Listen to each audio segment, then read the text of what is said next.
Hi hello ನಮಸ್ಕಾರ UK YouTube ಚಾನಲ್ಗೆ ತಮ್ಮೆಲ್ಲರಿಗೂ ಸ್ವಾಗತ ಸುಸ್ವಾಗತ. ಇವತ್ತಿನ ಕ್ಲಾಸಿನಲ್ಲಿ ಏನು ನೋಡೋಣ ಅಂದರೆ 6th semester BA NEP degree examination ಇದು ಮೇ ಹಾಗೂ ಜೂನಲ್ಲಿ ನಡೆದಂಥ 2025ರಲ್ಲಿ ಮಾದರಿ ಪ್ರಶ್ನೆ ಪತ್ರಿಕೆಯಾಗಿದ್ದು ಸೋಷಾಲಜಿ ಸಮಾಜಶಾಸ್ತ್ರ ಇದು ಸಮಾಜ ಕರ್ನಾಟಕ ಅಂದರೆ ಕರ್ನಾಟಕ ಸಮಾಜ ಇದು ಒಂದು ಸೋಷಾಲಜಿ ಬರುವಂತಹ ಅಧ್ಯಾಯ ಆಗಿರುತ್ತೆ, ವಿಷಯ ಆಗಿರುತ್ತೆ. ಇಲ್ಲಿ ಈ ಕ್ವೆಶ್ಚನ್ ಪೇಪರ್ ನಾವು ಪ್ರಶ್ನೆ ಪತ್ರಿಕೆಯನ್ನು ನೋಡೋಣ ಯಾವ ರೀತಿ ಇದೆ ಅಂತ. ಇಲ್ಲಿ ಟೈಮ್ ನೋಡೋದಾದರೆ ಎರಡು ತಾಸು ಅವಕಾಶವಿರುತ್ತೆ. ಹಾಗೆ ಇಲ್ಲಿ 60 ಮಾರ್ಕಸಿನ ಕ್ವೆಶ್ಚನ್ ಪೇಪರ್ ಇದಾಗಿರುತ್ತೆ. ಇಲ್ಲಿ ಸರಿಯಾಗಿ ನೀವು ನೋಡ್ಕೊಂಡು ಬರೀಬೇಕಾಗುತ್ತೆ. ವೆರಿ ಇಂಪಾರ್ಟೆಂಟ್ ಕ್ವೆಶ್ಚನ್ ಪೇಪರ್ ಇದಾಗಿರುತ್ತೆ. ಹಾಗೆಯೇ ಮೊದಲನೇದಾಗಿ ಭಾಗ ಎ ಇಲ್ಲಿ ಬರುವಂಥ ಪ್ರಶ್ನೆ ಪತ್ರಿಕೆಯನ್ನು ನೋಡೋಣ. ಹಾಗೆಯೇ ನಮ್ಮ ಚಾನಲ್ನ ಯಾರು ಸಬ್ಸ್ಕ್ರೈಬ್ ಮಾಡ್ಕೊಂಡಿಲ್ಲ ಈ ಕೂಡ ಸಬ್ಸ್ಕ್ರೈಬ್ ಮಾಡ್ಕೊಳ್ಳಿ. ಹಾಗೆ ನಮ್ಮ ಚಾನಲ್ನ ಸಪೋರ್ಟ್ ಮಾಡಿ. ಹಾಗೆ ನಿಮ್ಮ ಸ್ನೇಹಿತರಿಗೆ ವಿಡಿಯೋನ ಶೇರ್ ಮಾಡಿ. ಈಗ ಪ್ರಶ್ನೆ ಪತ್ರಿಕೆಯನ್ನು ನೋಡೋಣ ಯಾವ ರೀತಿ ಇದೆ ಅಂತ. ಇಲ್ಲಿ ಸೂಚನೆ ಕೊಟ್ಟಿರ್ತಾರೆ. ಕೆಳಗಿನ ಬೇಕಾದ 5 ಪ್ರಶ್ನೆಗಳಿಗೆ ಉತ್ತರಿಸಿ ಅಂತ ಕೊಟ್ಟಿದ್ದಾರೆ. ಇಲ್ಲಿ ಪ್ರಶ್ನೆಗಳು ಯಾವ ರೀತಿ ಇದೆ ಅಂತ ನೋಡೋಣ. ಇದಕ್ಕಿಂತ ಮುಂಚೆ ಒಂದು ಸ್ವಲ್ಪ ಇಲ್ಲಿ ಪ್ರಶ್ನೆಗಳನ್ನು ಕೊಟ್ಟಿದ್ದಾರೆ.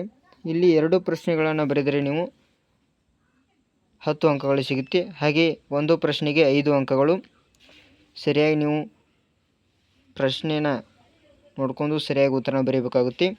ಮೊದಲೇ ಪ್ರಶ್ನೆ, ಕರ್ನಾಟಕ ಪದದ ಅರ್ಥವನ್ನು ಬರೆಯಿರಿ. ಕರ್ನಾಟಕ ಪದದ ಅರ್ಥವನ್ನು ಬರೆಯಿರಿ ಅಂತ ಒಂದನೇ ಪ್ರಶ್ನೆ ಆಗಿರುತ್ತೆ. ವೆರಿ ಇಂಪಾರ್ಟೆಂಟ್ ಅಂತ ಪ್ರಶ್ನೆ ಪತ್ರಿಕೆಯಲ್ಲಿ ಬರುವಂಥ ಇದು ಪ್ರಶ್ನೆ ಆಗಿದ್ದು. ಹಾಗೆ ಎರಡನೇ ಪ್ರಶ್ನೆ, ಕರ್ನಾಟಕವನ್ನಾಳಿದ ಯಾವುದಾದರೂ 2 ರಾಜಮನೆತನಗಳನ್ನು ಹೆಸರಿಸಿ. ಹಾಗೆ ಮೂರನೇ ಪ್ರಶ್ನೆ, ಸರ್ ಎಂ ವಿಶ್ವೇಶ್ವರಯ್ಯನವರ ಯಾವುದಾದರೂ 2 ಕೊಡುಗೆಗಳನ್ನು ಹೆಸರಿಸಿರಿ. ಹಾಗೆ ನಾಲ್ಕನೇ ಪ್ರಶ್ನೆ ನೋಡೋಣ, ಕರ್ನಾಟಕದಲ್ಲಿನ ಪ್ರಮುಖ ರಾಜಕೀಯ ಪಕ್ಷಗಳನ್ನು ಹೆಸರಿಸಿ. ಹಾಗೆ ಐದನೇ ಪ್ರಶ್ನೆ, STEM ಪದವನ್ನು ವಿಸ್ತರಿಸಿರಿ. ಆರನೇ ಪ್ರಶ್ನೆ, ಕರ್ನಾಟಕದಲ್ಲಿನ ಯಾವುದಾದರೂ 2 ಪರಿಸರ ಚಳವಳಿಗಳನ್ನು ತಿಳಿಸಿ. ಹಾಗೆ ಏಳನೇ ಪ್ರಶ್ನೆ, ಕರ್ನಾಟಕದಲ್ಲಿನ ಎಷ್ಟು ಜಿಲ್ಲೆ ಹಾಗೂ ತಾಲೂಕಾ ಕೇಂದ್ರಗಳಿವೆ ಎಂದು ಹೆಸರಿಸಿ ಅಂತ ಕೇಳಿದ್ದಾರೆ. ಇಷ್ಟು 7 ಪ್ರಶ್ನೆಗಳಾಗಿರುತ್ತವೆ. ಈ 7 ಪ್ರಶ್ನೆಯಲ್ಲಿ ನೀವು ಕನಿಷ್ಠ 2 ಪ್ರಶ್ನೆಗಳನ್ನ ಬರೀಬೇಕಾಗುತ್ತೆ. ಒಂದು ಪ್ರಶ್ನೆಗೆ 5 ಅಂಕವಿರುತ್ತೆ. ಸರಿಯಾಗಿ ನೀವು ಪ್ರಶ್ನೆನ ಯಾವುದಾದರೂ ಈ 7ರಲ್ಲಿ 2 ಪ್ರಶ್ನೆಗಳನ್ನು ಬರೆಯಿರಿ. 10ಕ್ಕೆ 10 ಅಂಕಗಳು ಸಿಗುತ್ತೆ. ಸರಿಯಾಗಿ ಬರೀಬೇಕಾಗುತ್ತೆ. ಪೀಠಿಕೆ, ವಿವರಣೆ, ಅರ್ಥ ಹಾಗೆ ಉಪಸಂಹಾರ ಈ ರೀತಿ ಬರೆದರೆ ನೀವು 5ಕ್ಕೆ 5 ಅಂಕಗಳನ್ನ ಸಿಗುತ್ತೀರ.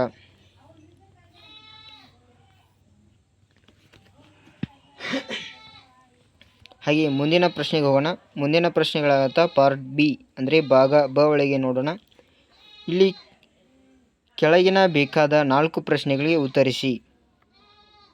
ಅವರು 4 ಪ್ರಶ್ನೆಯನ್ನು ಉತ್ತರಿಸಿ ಅಂತ ಪ್ರಶ್ನೆಯನ್ನು ಕೇಳಿದ್ದಾರೆ. ಸರಿಯಾಗಿ ನೀವು ಇಲ್ಲಿ 4 ಪ್ರಶ್ನೆಯನ್ನು ಬರೀಬೇಕಾಗುತ್ತೆ. ಒಂದು ಪ್ರಶ್ನೆಗೆ 5 ಅಂಕಗಳಿರುತ್ತೆ. ಒಂದು ಪ್ರಶ್ನೆ ಬರೆಯುವುದರಿಂದ 5 ಮಾರ್ಕ ಸಿಗುತ್ತೆ. ಹಾಗೆ ಟೋಟಲ್ ಆಗಿ 4 ಪ್ರಶ್ನೆಯನ್ನು ನೀವು ಬರೆದರೆ 20 ಅಂಕಗಳು. ಹಾಗೆ ಈ ಪ್ರಶ್ನೆಯನ್ನು ನೋಡೋಣ ಯಾವ ರೀತಿ ಇದಂತೆ. 8ನೇ ಪ್ರಶ್ನೆ, ಕರ್ನಾಟಕದ ಭೌಗೋಳಿಕ ಸ್ಥಾನವನ್ನು ವಿವರಿಸಿ. 9ನೇ ಪ್ರಶ್ನೆ, ಕರ್ನಾಟಕದಲ್ಲಿನ ಶಿಕ್ಷಣವನ್ನು ಸಂಕ್ಷಿಪ್ತವಾಗಿ ವಿಮರ್ಶಿಸಿ. ಹಾಗೆ 10ನೇ ಪ್ರಶ್ನೆ, ಮಾನವ ಅಭಿವೃದ್ಧಿ ಸೂಚ್ಯಂಕ ಅಂದರೆ HDI ವನ್ನು ವಿಸ್ತರಿಸಿ ಅಂತ ಕೇಳಿದ್ದಾರೆ. ಹಾಗೆ ಮುಂದಿನ ಪ್ರಶ್ನೆ, ಕನ್ನಡ ಉಳಿಸಿ ಚಳುವಳಿಯನ್ನು ವಿವರಿಸಿರಿ. ವೆರಿ ಇಂಪಾರ್ಟೆಂಟ್ ಪ್ರಶ್ನೆ ಆಗಿರ್ತವೆ ಇವು, ಸರಿಯಾಗಿ ನೋಡ್ಕೊಳ್ಳಿ. ಹಾಗೆ 12ನೇ ಪ್ರಶ್ನೆ, ಗೋಕಾಕ್ ಸಮಿತಿಯ ಶಿಫಾರಸುಗಳನ್ನು ಚರ್ಚಿಸಿ. 13ನೇ ಪ್ರಶ್ನೆ, ಸಾಮಾಜಿಕ ಅರಣ್ಯದ ಉದ್ದೇಶಗಳನ್ನು ಚರ್ಚಿಸಿ. ಇಷ್ಟು ಪ್ರಶ್ನೆಗಳಾಗಿರುತ್ತವೆ. ಭಾಗ ಬ ಒಳಗೆ 5 ಅಂಕದ ಪ್ರಶ್ನೆ ಆಗಿರ್ತವೆ ಇವು. ಇಲ್ಲಿ 4 ಪ್ರಶ್ನೆಗಳು ನೀವು ಬರೆದರೆ 20 ಅಂಕಗಳು ಸಿಗುತ್ತೆ. ಸರಿಯಾಗಿ ನೀವು ಬರೆದರೆ 5ಕ್ಕೆ 5 ಅಂಕಗಳು ತಗೋತೀರಾ. ಹಾಗೆ ಮುಂದಿನ ಪ್ರಶ್ನೆ ನೋಡೋಣ. ಮುಂದಿನ ಪ್ರಶ್ನೆ ಭಾಗ ಸಿ ಒಳಗೆ ಭಾಗ ಕ. ಇಲ್ಲಿ ಪ್ರಶ್ನೆಯನ್ನು ಕೊಟ್ಟಿರ್ತಾರೆ. ಇಲ್ಲಿ 3 ಪ್ರಶ್ನೆಗಳನ್ನು ಮಾತ್ರ ಬರೆಯಬೇಕಾಗುತ್ತೆ ನೀವು. ಇಲ್ಲಿ ಒಂದೊಂದು ಪ್ರಶ್ನೆಗೆ 10 ಅಂಕಗಳು ಸಿಗುತ್ತವೆ. 10 ಅಂಕಗಳು 3 ಪ್ರಶ್ನೆಯನ್ನು ಮಾತ್ರ ಬರೀಬೇಕು. ಇಲ್ಲಿ ಮೊದಲೇ ಪ್ರಶ್ನೆ, ಕರ್ನಾಟಕದ ಪ್ರಮುಖ ಬುಡಕಟ್ಟುಗಳ ಬಗ್ಗೆ ಬರೆಯಿರಿ. ಕರ್ನಾಟಕದ ಬುಡಕಟ್ಟುಗಳ ಬಗ್ಗೆ ಬರೀಬೇಕಾಗುತ್ತೆ. ವೆರಿ ಇಂಪಾರ್ಟೆಂಟ್ ಕ್ವಶನ್ ಆಗಿರುತ್ತೆ ಇದು.